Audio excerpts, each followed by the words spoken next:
உங்கள் ப்ராப்பர்ட்டி நேயர்களுக்கு வணக்கம். ஸோ இந்த பதிவில் நம்ம பார்க்க போகிறது பேசிக் தான், பட் ஆனால் எல்லாருக்கும் தெரிஞ்சுக்க வேண்டிய ஒரு விஷயமா இருக்குது. ஸோ அது என்னன்றதை பார்க்கலாம். ஸோ ஒரு ப்ராப்பர்ட்டி நம்ம வாங்க போகிறோம், அந்த ப்ராப்பர்ட்டி வாங்க போகிறோம் அப்படின்னா கண்டிப்பாக அதுக்குன்னு நம்ம ஒரு சார்ஜஸ்லாம் வந்து பார்த்தீங்கன்னா நம்ம கலெக்ட் பண்ணுவாங்க. நம்மளும் வந்து பார்த்தீங்கன்னா கவர்மெண்ட்டுக்கு கட்டி தான் ஆகணும். ஸோ அதில் நிறைய பேருக்கு நிறைய டவுட் இருக்குது. ஜிஎஸ்டின்றது எல்லாருக்கும் காமனாக தெரிஞ்ச ஒரு விஷயமா இருக்குது. ஸோ அதை நம்ம வந்து பார்த்தோம்னா ஓகே, ஜிஎஸ்டி எல்லா இடத்துலையும் கேட்பாங்க. ஒரு சார்ஜஸ் நம்ம பண்ணால் ஒரு ஆன்லைன் பேமெண்ட்டாக இருக்கட்டும், இல்லை ஆஃப்லைன் பேமெண்ட்டாக இருக்கட்டும், அதுக்கு ஜிஎஸ்டி இருக்குதுன்றதுலாம் எல்லாருக்கும் தெரியும். இதை தாண்டி இந்த லேண்ட் ரெஜிஸ்ட்ரேஷனுக்கு பார்த்தீங்கன்னா ஒரு ஃபீஸ் ஒன்று கலெக்ட் பண்ணுவாங்க. ஸோ அந்த ஃபீஸ் கலெக்ஷன்லேயே வந்து பார்த்தீங்கன்னா நிறைய விஷயங்கள் இருக்குது அப்படின்றது எல்லாருக்கும் தெரியும். பட் ஆனால் அதை இடன் சொல்லிட்டு எல்லாரும் இடன் சார்ஜஸ்ன்னு சொல்லிட்டு மட்டும் போயிடுவாங்க. பட் அதோட டீட்டெயில் என்ன, அதுக்கு பின்னாடி என்னெல்லாம் இருக்குது, அந்த சார்ஜஸில் என்னென்னலாம் இருக்குன்றதெல்லாம் நம்ம கேட்டு தெரிஞ்சுக்கலாம். சார், இப்போ ஒரு ப்ராப்பர்ட்டி நான் வாங்க போகிறேன் அப்படின்னா கண்டிப்பாக சார்ஜஸ்ன்றது பிடிப்பாங்கன்னு எங்களுக்கு எல்லாருக்கும் தெரியும் சார். அதையும் எங்களுக்கு பேசிக்காக தெரிஞ்சது என்னன்னா, இந்த எக்ஸ்சேஞ்ச் பண்ணுறதுக்கு ஒரு சார்ஜ் ஒன்று இருக்குன்னு தெரியும். அதை தாண்டி இந்த ஜிஎஸ்டி கண்டிப்பாக போடுவாங்க. அதனால டேக்ஸ்ன்னு மட்டும் நாங்கள் சிம்பிளாக சொல்லிட்டு போயிடுவோம். இதை தாண்டி அந்த ஒரு பேசிக் லைன் இருக்கும்ல, இதெல்லாம் வந்து கண்டிப்பாக அப்ளிகபிள் ஆகும். ஒருவேளை இதெல்லாம் அப்ளிகபிள் ஆகலாம், ஆகாமலே போகலாம் அப்படின்ற மாதிரி இருக்கணும். ஸோ அந்த டீட்டெயில்ஸ் என்ன அப்படின்றத கேட்டுக்கிட்டு தெரிஞ்சுக்கலாம் சார். சரி, ஓகே. ஸோ இப்போ நீங்கள் சொல்கிற கொஸ்டினை நம்ம வந்து 2 விதமாக பிரிச்சிருவோம். ஸோ நீங்கள் வந்து ஃபர்ஸ்ட் வந்து ஒரு லேண்டாக வாங்குறீங்க, பில்டிங்காக வாங்குறீங்க. ஓகே. ஸோ இதில் இருக்கிற என்னென்னலாம் ஹிடன் சார்ஜஸ், அடிஷ்னல் சார்ஜஸ், இதெல்லாம் என்னன்றது நம்ம டீட்டெயிலாக வந்து டிஸ்கஸ் பண்ணலாம். ஸோ ஃபஸ்ட்டு வந்து லேண்டு, ஓகேவா?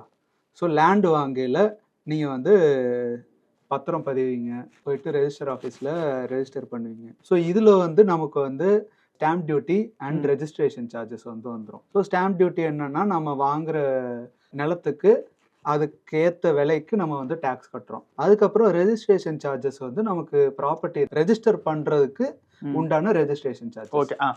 ஸோ இது வந்து ஃபர்ஸ்ட். ஸோ அதுக்கடுத்து வந்து நம்ம ப்ராப்பர்ட்டி வாங்குறா இருந்தா, அதாவது லேண்ட் வாங்குறா இருந்தா ஒரு லீகல் ஒப்பீனியன் பார்ப்போம். அதாவது இந்த ப்ராப்பர்ட்டிக்கு டைட்டில்லாம் கரெக்டாக இருக்கா அப்படின்றது மாதிரி ஒரு அட்வொகேட்டை கொடுத்து லீகல் ஒப்பீனியன் பார்ப்போம். ஸோ இதுக்கு உண்டான legal opinion charges, advocate charges, இது வந்து அப்ளிகபிளாக இருக்கும். அதுக்கடுத்து வந்து நமக்கு வந்து ஒரு டாக்குமெண்ட் ரைட்டர் வந்து டாக்குமெண்ட் வந்து டைப் பண்ணி தருவாரு. ஓகே. பத்திரம் ரெடி பண்ணி தருவாரு. ஸோ அதுக்கு உண்டான சார்ஜஸ் அண்ட் அவரே வந்து அசிஸ்ட் பண்ணுவாரு. இல்லைன்னா ஒரு லாயர் வச்சு நம்ம ரெஜிஸ்டர் பண்ணையில நமக்கு ரெஜிஸ்டர் ஆஃபீஸ்ல வந்து அசிஸ்ட் பண்ணுவாங்க. ஸோ இதுக்கு வந்து drafting charges and assisting charges வந்து அப்ளிகபிளா இருக்கும். Okay sir. அது போக நம்மள ரியல் எஸ்டேட் புரோக்கர் மூலமா ஏதாச்சும் ப்ராப்பர்ட்டி வாங்குறோம், அதாவது லேண்ட் வாங்குறோம் அப்படின்ற பட்சத்துல அவங்களுக்கு உண்டான real estate agent brokerage, broker charges, ஓகேவா? லேண்டா இருந்தா ரியல் எஸ்டேட் ஏஜென்ட், அதுவே பில்டிங்கா வாங்குறோம் அப்படின்னா அந்த பில்டரோ இல்லைன்னா கன்ஸ்ட்ரக்ஷன் யார் பண்றாங்களோ அவங்களுக்கு உண்டான ஒரு கமிஷன். ஓகே. அதுக்கடுத்து வந்து மியூட்டேஷன் சார்ஜஸ், அதாவது பட்டா மாற்றம் சொல்லுவோம், டிரான்ஸ்ஃபர் ஆஃப் பட்டா. அதாவது இந்த பட்டா மாற்றத்தை நம்ம வந்து மியூட்டேஷன் அப்படின்னு வந்து சொல்லுவோம். ஸோ இந்த மியூட்டேஷன் சார்ஜஸ், பட்டா மாற்றுதலுக்கு உண்டான அடிஷ்னல் சார்ஜஸ். ஸோ இது எல்லாமே பார்த்தீங்கன்னா நம்ம வந்து ஒரு லேண்ட் வாங்குறா இருந்தா என்னென்னலாம் charges and additional charges applicable ஆகும் அப்படின்றது இதெல்லாம் வந்து காமனாக வந்துடும். ஸோ அதுக்கடுத்து வந்து நம்ம பில்டிங் கட்டுறோமோ இல்லாட்டி ஒரு அப்பார்ட்மெண்ட்டோ வாங்குறோமோ அப்படின்ற பட்சத்தில் இப்போ நான் சொன்ன சார்ஜஸ் எல்லாமே ஆஸ் இட் இஸ் அப்ளிகபிள் ஆகும். ஏன்னா நம்ம அப்பார்ட்மெண்ட் வாங்குறோம்னா அந்த லேண்ட்லயும் நமக்கு ஒரு பங்கு இருக்கு. ஆமா. ஸோ அதனால இந்த சார்ஜஸ் வந்து அதுக்கும் அப்ளிகபிள் ஆகும். இதை தவிர பில்டிங்க்கு தனியா பார்க்கையில என்னென்ன சார்ஜஸ் அப்ளிகபிள் ஆகும் அப்படின்றத இப்ப பார்ப்போம். ஃபர்ஸ்ட் வந்து கன்ஸ்ட்ரக்ஷன் காஸ்ட், அதாவது நம்ம பில்டிங் கட்டுறோம்னா அதுக்கு தேவையான ரா மெட்டீரியல்ஸான செங்கல், கம்பி, மணல், சிமெண்ட் இதெல்லாம் இருக்குல்ல, அதுக்கான சார்ஜஸ். ஸோ இதெல்லாம் இது வந்து பேசிக். அது போக அந்த பில்டருக்கு உண்டான அவரோட ஃபீஸ், கன்ஸ்ட்ரக்ட் பண்றாருன்னா அவருக்கு உண்டான ஃபீஸ், மேஸ்திரி, சித்தாளி இவங்களுக்கு உண்டான ஃபீஸ், இதெல்லாம் வந்து இதுல வரும். ஸோ ஆனா இது வந்து இன்ஜினியரிங் கான்ட்ராக்ட்னு சொல்லிட்டு ஒன்று விட்டுறாங்கல்ல சார். ஸோ அதனால அது ஒன் டைம் பேமெண்ட்டாவே முடிஞ்சிரும்ல. ஆமா, இது வந்து நமக்கு வந்து நம்ம பில்டிங் காஸ்ட்லயே வந்து இது எல்லாமே சேர்ந்து வந்துடும். அதாவது நம்ம ரா மெட்டீரியல்ஸ் அண்ட் இன்ஜினியர், அதுக்கப்புறம் அதுக்கு வேலையாட்கள் இவங்களோட ஃபீஸ் எல்லாமே சேர்த்து பில்டிங் காஸ்ட்ல வந்து சேர்த்துருவாங்க. ஸோ நமக்கு பத்திரத்தை பார்த்தீங்கன்னா யூடிஎஸ் காஸ்ட்டும் தனியா இருக்கும், அதுக்கப்புறம் காஸ்ட் ஆஃப் கன்ஸ்ட்ரக்ஷன் தனியா இருக்கும். ஸோ அதுல வந்து நமக்கு யூடிஎஸ் எவ்வளோ, அதாவது அன்டிவைடட் ஷேர், நம்ம அபார்ட்மெண்ட் வாங்குறோம்னா நமக்கு உண்டான பங்கு எவ்வளவு நிலம், அதோட காஸ்ட் இருக்கும்.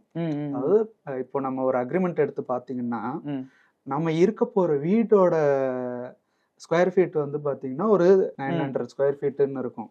அதுவே நமக்கு அந்த நிலத்துல மொத்தமா அபார்ட்மெண்ட் கட்டியிருக்கிற நிலத்துல நமக்கு உண்டான பங்கு அப்படின்னு பாத்தீங்கன்னா ஒரு 400 ஸ்கொயர் ஃபீட் அந்த மாதிரி இருக்கும். அது எப்படி சார் அது? ஏன்னா ஒரு பில்டிங் வந்து ஒரு பெரிய நிலத்துல கட்டுவாங்க. ஆமா. அந்த நிலத்துல வந்து நிறைய பேர் வாழ்வாங்க. ஓகேவா? சோ அந்த நிலத்துக்கு எல்லாருமே ஓனர்ஸ். ஓகே. ஒரு அந்த நிலத்துல 10 வீடு இருக்கிற அபார்ட்மெண்ட் இருக்குன்னா அந்த 10 வீட்டு ஓனர்ஸுமே அந்த நிலத்துக்கு மொத்தமா சேர்ந்து ஓனர்ஸ். அதுதான் வந்து அன்டிவைடட் ஷேர் அப்படின்னு வந்து சொல்றோம். ஓகேவா? சோ அப்போ அந்த லேண்டுக்கு 10 அன்டிவைடட் ஷேர் இருக்கும். இது வந்து நமக்கு வந்து அந்த வீட்டோட ஸ்கொயர் ஃபீட்டை பொறுத்து மாறும். அதாவது இப்போ நான் வந்து ஒரு 900 ஸ்கொயர் ஃபீட் உள்ள ஒரு வீட்டை வாங்குறேன்னா அதுக்கு உண்டான யூடிஎஸ் வந்து எனக்கு கிடைக்கும். இதுவே நான் வந்து ஒரு 1000 ஸ்கொயர் ஃபீட் 1200 ஸ்கொயர் ஃபீட் இருக்கிற வீடு வாங்குறேன்னா அதுக்கு ஏத்த மாதிரி எனக்கு வந்து யூடிஎஸ் வந்து அதிகமா இருக்கும். ஓகேவா? ஸோ இது வந்து உங்களுக்கு புரிஞ்சிருக்கும்னு நினைக்கிறேன். ஸோ அதுக்கு அடுத்து வந்து இந்த ரா மெட்டீரியல்ஸ் வந்து சப்ளை பண்றதுக்கு உண்டான டிரான்ஸ்போர்டேஷன் காஸ்ட், செங்கல் மணல் இதெல்லாம் கொண்டு வந்து தருவாங்கல்ல, ஸோ அதுக்கான டிரான்ஸ்போர்டேஷன் சார்ஜஸ். அதுக்கடுத்து நம்ம வீட்டு கட்டுறோமோ இல்லாட்டி வாங்குறோமோ அப்படின்றத பொறுத்து நம்ம வந்து இன்டீரியர் ஒர்க் வந்து பண்ணுவோம். இப்ப நமக்கு ஒரு அபார்ட்மெண்ட் வாங்குறோம்னா முக்கால்வாசி நேரம் வந்து அது வந்து ஒரு செமி ஃபர்னிஷ்டு அபார்ட்மெண்ட்டா இருக்கும். அவங்க பேசிக்கா என்ன கொடுப்பாங்கன்னு பாத்தீங்கன்னா கபோர்டு, விண்டோக்குண்டான ஃபர்னிச்சர், இது மட்டும் தான் வந்து அவங்க பேசிக்கா கொடுத்துருப்பாங்களே தவிர அதை தவிர நம்ம வீட்டுக்கான சோஃபாவோ இல்லாட்டி வேற ஏதாச்சும் ஷெல்ஃபோ இல்லைன்னா டைனிங் டேபிள் இந்த மாதிரியான ஃபர்னிச்சர் எல்லாம் நம்ம தான் வாங்குற மாதிரி இருக்கும். ஸோ இது வந்து அடிஷ்னல் சார்ஜஸ் அவங்களுக்கு வந்து இருக்கும். அதுக்கப்புறம் வந்து பிளான் அப்ரூவல். சோ இப்போ நம்ம ஒரு பில்டிங் கட்டுறோம்னா நம்ம எடுத்த உடனே நம்ம இஷ்டத்துக்கு வந்து கட்ட முடியாது. ஓகே. ஸோ நம்ம வந்து என்ன பில்டிங் கட்டுறோமோ அதுக்கு வந்து ஃபர்ஸ்ட் ஒரு பிளான் போடணும். ஸோ அதை வந்து கவர்மெண்ட்டை கொடுத்து வந்து இந்த பிளான் வந்து அப்ரூவல் வாங்கணும். இங்க பாருங்க இந்த பிளான் படி தான் நாங்க வீடை கட்ட போறோம், இதை தவிர்த்து நாங்க எதுவும் வந்து அடிஷனலா கட்ட மாட்டோம் அப்படின்ற மாதிரி ஒரு பிளான் அப்ரூவல் வந்து வாங்கணும். ஸோ இதுக்கு வந்து ஒரு சர்டைன் அமௌண்ட் ஆஃப் சார்ஜஸ் வந்து அப்ளிகபிளா இருக்கும். ஸோ இதுவும் ஒரு அடிஷனல் சார்ஜஸ் தான். இது போக வந்து நம்ம பில்டிங்க்கோ இல்லாட்டி அபார்ட்மெண்ட்டுக்கோ உண்டான எலக்ட்ரிசிட்டி சார்ஜஸோ அந்த ஃபெசிலிட்டிஸ் வாங்குறதா இருக்கட்டும், இல்லைன்னா மெட்ரோ வாட்டரோ இல்லாட்டி போர் வாட்டர், பேசிக்கா வாட்டர் கனெக்ஷன் இதுக்கு உண்டான சார்ஜஸா இருக்கட்டும், இல்லைன்னா சூவேஜ்க்கு உண்டான சார்ஜஸா இருக்கட்டும், இது எல்லாமே வந்து அடிஷனல் சார்ஜஸா இருக்கும்.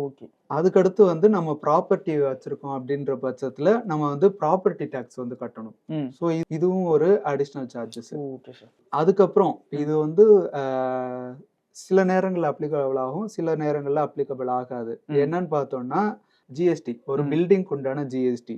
ஸோ இது வந்து பாத்தீங்கன்னா அண்டர் கன்ஸ்ட்ரக்ஷன்ல இருக்கையில நம்ம ப்ராப்பர்ட்டி வாங்குறோம், அதாவது ஒரு அபார்ட்மெண்ட் கட்டிட்டு இருக்கும் போது, ஆமா அண்டர் கன்ஸ்ட்ரக்ஷன் கட்டிட்டு இருக்கையில நம்ம ஒரு அபார்ட்மெண்ட் வாங்குறோம் அப்படின்ற பட்சத்துல அப்போ வந்து ஜிஎஸ்டி அப்ளிகபிள் ஆகும். இதே ரெடி டு மூவ், அதாவது கட்டி முடிச்சாச்சு இப்போ வந்து நம்ம வாங்குறோம் அப்படின்ற பட்சத்துல ஜிஎஸ்டி வந்து அப்ளிகபிள் ஆகாது. ஸோ அண்டர் கன்ஸ்ட்ரக்ஷன்ல இருக்கையில அப்ளிகபிள் ஆகும். ரெடி டு மூவ்னா கன்ஸ்ட்ரக்ஷன் எல்லாமே முடிச்சதுக்கு அப்புறம் நம்ம ப்ராப்பர்ட்டி வாங்கையில ஜிஎஸ்டி அப்ளிகபிள் ஆகாது. ஸோ அதுக்கடுத்து நம்ம கடைசியா பார்க்கையில மெயின்டெனன்ஸ் சார்ஜ், அதாவது அபார்ட்மெண்ட்ல இருக்கோம்னா லிஃப்ட் ஃபெசிலிட்டி, வாட்ச்மேன்ஸ் இவங்கெல்லாம் வந்து இருப்பாங்க. ஸோ இவங்களுக்கு உண்டான மெயின்டெனன்ஸ் ஃபெசிலிட்டிஸ், செக்யூரிட்டியோட சேலரி, அதுக்கப்புறம் ரெகுலர் இன்டர்வல்ஸ்ல லிஃப்ட் எல்லாம் வந்து சரி பண்ணுவாங்களா, ஸோ அதுக்குண்டான சார்ஜஸ் இதெல்லாம் வந்து மெயின்டெனன்ஸ் காஸ்டா வந்து இருக்கும். ஸோ இதெல்லாம் பார்த்தீங்கன்னா நீங்க ஒரு ப்ராப்பர்ட்டி வாங்குறது போக அடிஷ்னல் சார்ஜஸா வந்து இதெல்லாம் வந்து உங்களுக்கு வந்து இன்கார்பரேட் ஆகும். ஸோ ஃபார் எக்ஸாம்பிள் நீங்க ஒரு 30 லட்ச ரூபாய்க்கு லேண்ட் வாங்குறீங்க அப்படின்ற பட்சத்துல எப்படி பார்த்தாலும் கிட்டத்தட்ட உங்களுக்கு வந்து ஒரு 1 லட்ச ரூபாயில இருந்து 2 லட்ச ரூபாய் வரைக்கும் அடிஷனல் சார்ஜஸா இருக்கும். அந்த லேண்ட் சார்ஜஸ் போக ஒரு 1 to 2 lakhs வந்து அடிஷனல் சார்ஜஸா இருக்கிறதுக்கு வாய்ப்பு இருக்கு. இதுவே நீங்க பில்டிங் வாங்குறீங்க, ஃபார் எக்ஸாம்பிள் ஒரு 50 to 60 lakhs வரைக்கும் நீங்க ஒரு பில்டிங் வாங்குறீங்க, அபார்ட்மெண்ட் வாங்குறீங்க அப்படின்ற பட்சத்துல கிட்டத்தட்ட நம்ம கால்குலேட் பண்ணோம்னா ஒரு 4 to 5 lakhs வரைக்கும் அடிஷனல் சார்ஜஸா வர்றதுக்கு வாய்ப்பு இருக்கு.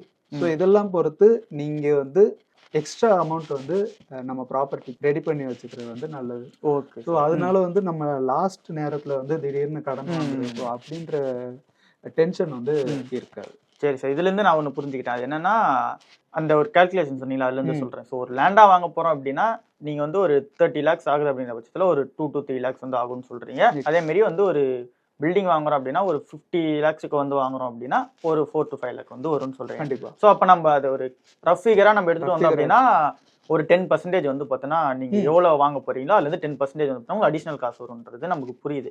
ஸோ இந்த 10% அமௌண்ட்டையும் நீங்க வந்து பார்த்தோன்னா எடுத்து தனியா வச்சுக்கோங்க. ஏன்னா இதை கடைசி டைம்ல சார் சொன்ன மாதிரி உங்களுக்கு தேவைப்படுதுன்றப்ப நீங்க எதுக்கு வெளியில வாங்க போறீங்க. ஸோ இதையும் வந்து பிளான் கூட அட்டாச் பண்ணீங்க. லைக் உங்களுக்கு ஒரு இப்போ 10 lakh ப்ராப்பர்ட்டி வாங்குறீங்க இல்ல லேண்ட் வாங்குறீங்க அப்படின்னா அது கூட வந்து பார்த்தீங்கன்னா 10% 1 lakh. ஸோ அந்த அமௌண்ட்டை தனியாக எடுத்து வச்சுக்க. இந்த மாதிரி நீங்கள் ஏற அமௌண்ட் உங்களுக்கு எவ்வளோ அதிகமாகதோ அதுலேருந்து 10%. இது வந்து ஃபேர் அமௌண்ட்டுன்னு கிடையாது. இதில் வந்து டிஃபராக ஆகலாம். பட் ஒரு 10% எடுத்து வைக்கிறது உங்களுக்கு வந்து சேஃப்டியாக இருக்கும். ஸோ இந்த மாதிரி சார்ஜஸ்லாம் வந்து பார்த்தீங்கன்னா உங்களுக்கு அப்ளிகபிள் ஆயிருக்கா, இதில் நிறைய சார்ஜஸ் அப்ளிகபிள் ஆகாமதோ கூட உங்களுக்கு வந்து பார்த்தீங்கன்னா இருக்கலாம். ஏன்னா வந்து பார்த்தீங்கன்னா அது அவங்க ஸோ அந்த ஒரு சுச்சுவேஷன்ஸ் பொறுத்து மாறலாம். ஸோ இதெல்லாம் நீங்கள் செக் பண்ணிக்கிங்க. ஸோ இதை தாண்டி உங்களுக்கு வந்து பார்த்தீங்கன்னா நிறைய சார்ஜஸ் போட்டிருப்பாங்க. இல்லை என்னோட இதுல இருக்கே நான் பார்த்துருக்கேனே அப்படின்லாம் உங்களுக்கு நிறைய டவுட் இருக்கும். நம்மளால முடிஞ்ச அளவுக்கு பேசிக்ஸ் தான் நம்மளால கவர் பண்ண முடியும். இது வந்து எல்லாருக்கும் அப்ளிகபிள் ஆகுது. ஒரு சில கேஸ் சினாரியோவை பொறுத்து மாறிக்கிட்டே இருக்கும். ஸோ அது வந்து எங்களுக்கு தெரியாது உங்களோட கேஸ் சினாரியோ எப்படி இருக்குன்னு. ஸோ அந்த டவுட்ஸ் எல்லாம் இருக்கவங்க உங்களோட கமெண்ட்ஸை வந்து பார்த்தீங்கன்னா கீழே போடுங்க. அதை தாண்டி நீங்கள் வந்து பார்த்தீங்கன்னா லீகல் ஒப்பீனியனா நான் கேட்டு தெரிஞ்சுக்கணும் இல்லை டேரெக்டாக இன்ட்ராக்ட் பண்ணணும்னு நினைக்கிறவங்க ஸோ சார் டீம் எப்படி கான்டாக்ட் பண்ணலான்றதை இப்போ பார்க்கலாம். ஸோ வீடியோஸை பார்த்துருப்பீங்க. இது கண்டிப்பாக உங்களுக்கு ஹெல்ப்ஃபுல்லாக இருந்திருக்கும். இதை தாண்டி வந்து பார்த்தீங்கன்னா உங்களுக்கு நிறைய டவுட்ஸ் வந்து இருக்கும். இதை நீங்கள் வந்து பார்த்தீங்கன்னா சார் கிட்ட அன்றைக்கி கேட்கலாம் அப்படின்ற டவுட்ஸ் கிளாரிஃபிகேஷன் இது எல்லாத்துக்கும் நம்ம பார்க்கணும் அப்படின்னா சாரோட டீமை வந்து நீங்கள் ஈஸியாக கான்டாக்ட் பண்ணலாம். ஸோ அவங்க என்னென்ன மாதிரி சர்வீசஸ்லாம் ப்ரொவைட் பண்ணுறாங்க அதில் வந்து பார்த்தீங்கன்னா சார் டீட்டெயில்ஸ் சொல்லுவார். ஸோ அதன் மூலமாக நீங்கள் அவரை கான்டாக்ட் பண்ணிக்கலாம். நம்ம என்ன மாதிரி சர்வீசஸ் கொடுக்குறோம் அப்படின்னு பார்த்தீங்கன்னா நம்ம வந்து ப்ராப்பர்ட்டி வாங்குறீங்கன்னா அதுக்கு லீகல் ஒப்பீனியன் அண்ட் அது ரிலேட்டடான டாக்குமெண்டேஷன் ப்ராசஸ்லாம் பண்ணிடலாம். அதுக்கடுத்து உங்கள் ப்ராப்பர்ட்டி ரிலேட்டடாக லேண்ட் ஆர் பில்டிங் அது ரிலேட்டடாக உங்களுக்கு கேசஸ் ஏதாச்சும் போடணும் இல்லைன்னா நீங்கள் உங்களுக்கு பெண்டிங் கேசஸ் ஏதாச்சும் இருக்குது அப்படின்ற பட்சத்தில் அந்த கேஸுக்கும் நம்ம வந்து ஹெல்ப் பண்ணிடலாம். அதுக்கடுத்து உங்களுக்கு வேறு ஏதாச்சும் legal queries like cheque bounce cases, money matters and motor vehicle cases இந்த மாதிரி உங்களுக்கு ஏதாச்சும் இஷ்யூஸ் இருக்குது அப்படின்ற பட்சத்தில் அதுக்கும் நம்ம வந்து டீம் இருக்குது. ஸோ அவங்க வந்து உங்களுக்கு ஹெல்ப் பண்ணுவாங்க. டிஸ்கிரிப்ஷனில் நம்மளோட மெயில் ஐடி கொடுத்துருக்கோம். ஸோ அந்த மெயில் ஐடிக்கு உங்கள் queries along with your phone number போட்டு அனுப்புங்க. எங்கள் லீகல் டீம் உங்களுக்கு தேவையான லீகல் அசிஸ்டன்ஸும் கொடுப்பாங்க. ரொம்ப நன்றி சார் உங்கள் நேரத்தை ஒதுக்குறதுக்கு. அடுத்த வாட்டி இதேமாதிரி ஒரு பேசிக் குவரிஸோட வரேன். ஸோ இது வந்து எல்லாருக்கும் அப்ளிகபிள் ஆகும். இதை தாண்டி வந்து பார்த்தீங்கன்னா உங்களோட ஸ்பெஷல் கேஸ் சினாரியோன்னு சொல்லுவாங்க. ஸோ ஒருத்தரை பார்த்து ஒரு சினாரியோ மாறிக்கிட்டே இருக்கும். இது எல்லாருக்கும் அப்ளிகபிள் ஆகிறதா நம்ம கேட்டிருக்கோம். உங்களோட கமெண்ட்ஸ் நீங்கள் கீழே போட்டிங்கன்னா தான் அதேமாதிரி பேசிக்கான கொஸ்டின்ஸ் எல்லாருக்கும் நம்ம ஆன்சர் வந்து பார்த்தீங்கன்னா சார் கிட்ட இருந்து வாங்கி தர முடியும். கண்டிப்பாக.